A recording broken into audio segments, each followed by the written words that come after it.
मोना और सरिता नाम की दो झगड़ालू सास बहू रहा करती थी। दोनों हर वक्त एक दूसरे से लड़ाई ही किया करती थी। दोनों एक दूसरे को सुनाने का एक भी मौका नहीं छोड़ती थी। कुछ कपड़े खरीदने दोनों को बाजार जाना था।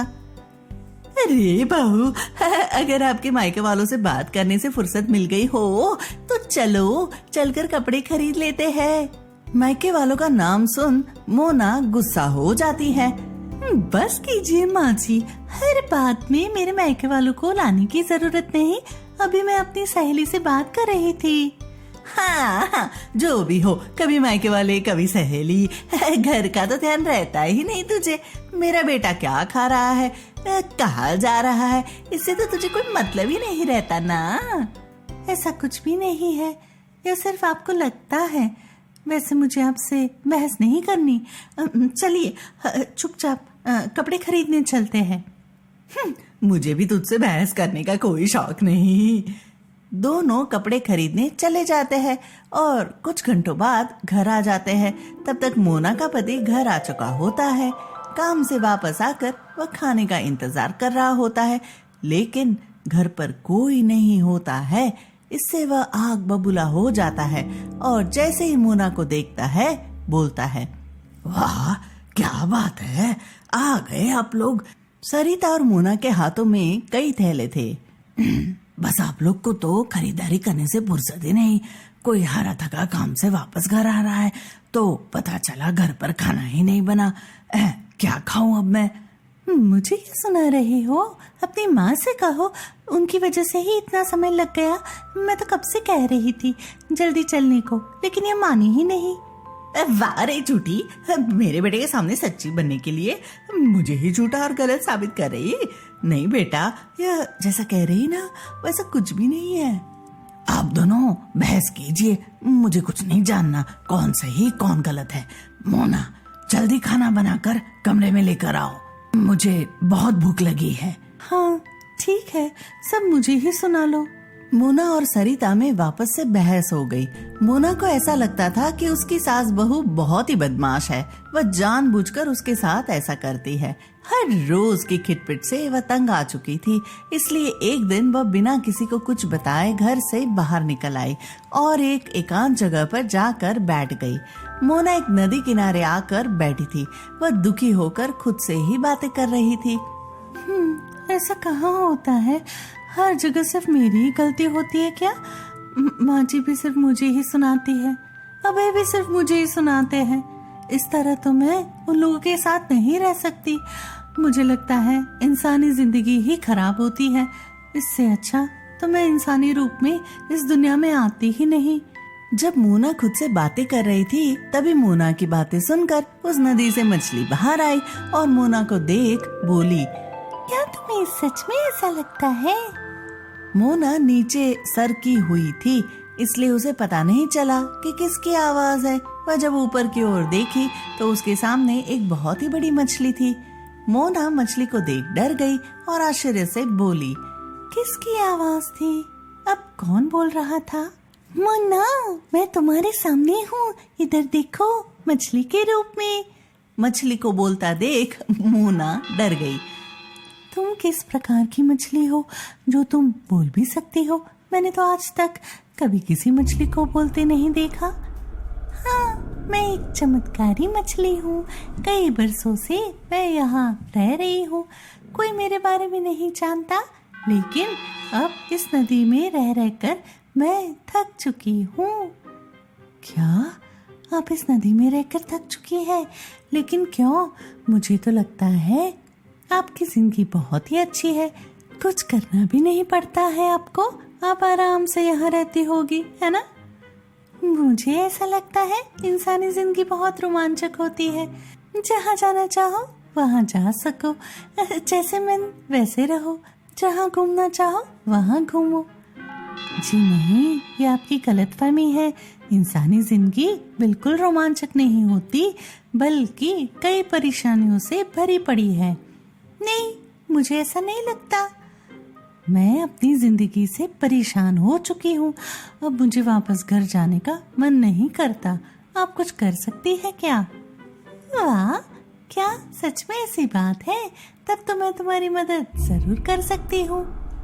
मैं इंसानी रूप में रहना चाहती हूँ। तुम एक काम करो, तुम आज से मछली रूप में यहाँ इस नदी में रहो और मैं तुम्हारा रूप धारण करके इंसानी रूप में तुम्हारे घर पर रह लूंगी। वाह, सच में अगर ऐसा हो सकता है तो आप कृपया ऐसा जल्द से जल्द कर दीजिए। मछली इंसानी रूप में आने की बात सुन बहुत खुश थी और मोना सोच रही थी, कितनी खुशी की बात है, अब मैं आराम से इस नदी में रहूंगी। कोई काम नहीं करना पड़ेगा, किसी से लड़ाई झगड़ा नहीं होगा, कोई मुझ पर हुक्म नहीं चलाएगा। मछली मोना का रूप धारण कर लेती है और मोना मछली का रूप धारण कर लेती है। मछली मोना के घर पहुंचती है। मोना सुबह घर से निकलती थी और सीधा शाम में लौट रही थी। उसने किसी को कुछ भी नहीं बताया था, इसलिए अभय और उसकी सास सरिता दोनों मोना से गुस्सा होकर बैठे थे।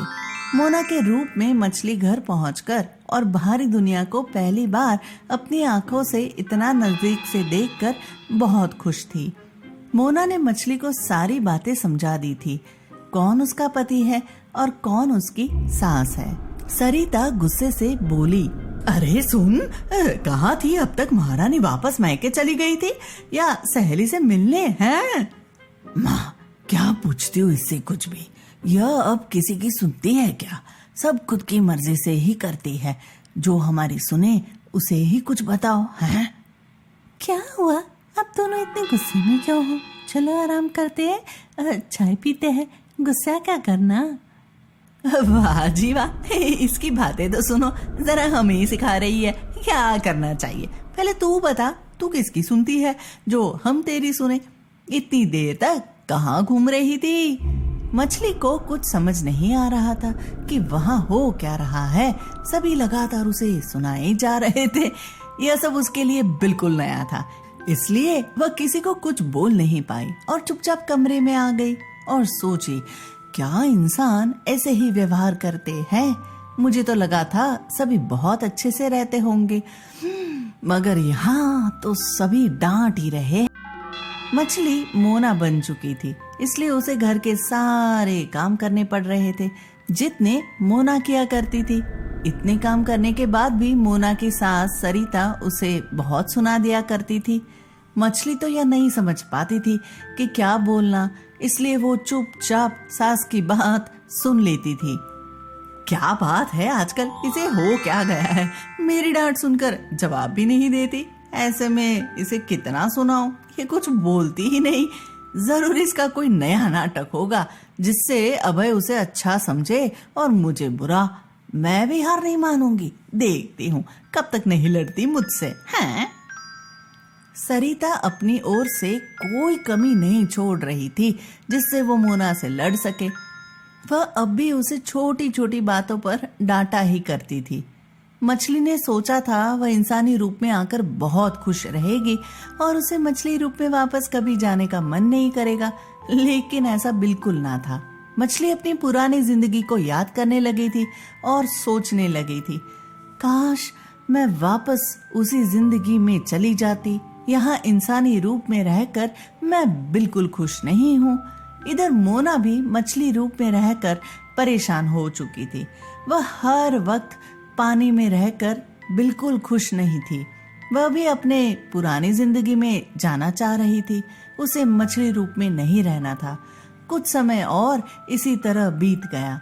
फिर एक दिन मछली सोची, चलो वापस एक बार नदी के पास जाती हूँ और पता करती हूँ मोना कैसी है। मछली नदी के पास आई और मोना को आवाज लगाई, मोना बाहर आओ, क्या तुम मेरी बात सुन रही हो? मछली की आवाज सुन मोना एक बार में ही पानी से बाहर आई। क्या तुम सच में यहाँ आई हो या मैं कोई सपना देख रही हूँ? नहीं, मैं सच में तुम्हारे पास ही आई हूँ।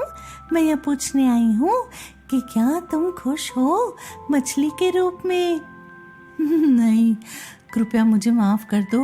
मैं बहुत गलत सोचती थी कि इंसानी जिंदगी अच्छी नहीं होती। कृपया मुझे वापस इंसानी रूप में ला दो, मैं ऐसे नहीं रह सकती। मुझे भी मेरी गलती का एहसास हो गया है। मेरी सोच भी बहुत गलत थी। मैं भी अब इंसानी रूप में नहीं रहना चाहती। मोना और मछली दोनों वापस से अपने अपने रूप में आ जाते हैं। मछली नदी में जाकर बहुत खुश होती है और मोना से कहती है, धन्यवाद मोना, मुझे एहसास दिलाने के लिए कि हमें भगवान ने जिस रूप में भेजा है वही सबसे अच्छा रूप है। उसे बदलने की हमें जिद नहीं करनी चाहिए। हाँ, मैंने भी यही सीख लिया कि आप जिस रूप में दुनिया में आए हो उसी रूप में आप खुश भी रह सकते हो। इतना कहकर मोना वहां से चली गई और अब दोनों पहले की तरह ही अपनी जिंदगी जीने लगी। अब मोना वापस से अपनी सास से उसी तरह बहस किया करती थी, लेकिन फर्क बस इतना था कि अब मोना उसकी सास की बातों का इतना बुरा नहीं लगाती थी जितना पहले उसे लगता था। और अब उसकी सास भी इस बात से खुश थी कि उसकी बहू पुराने जैसे ही बर्ताव करने लगी।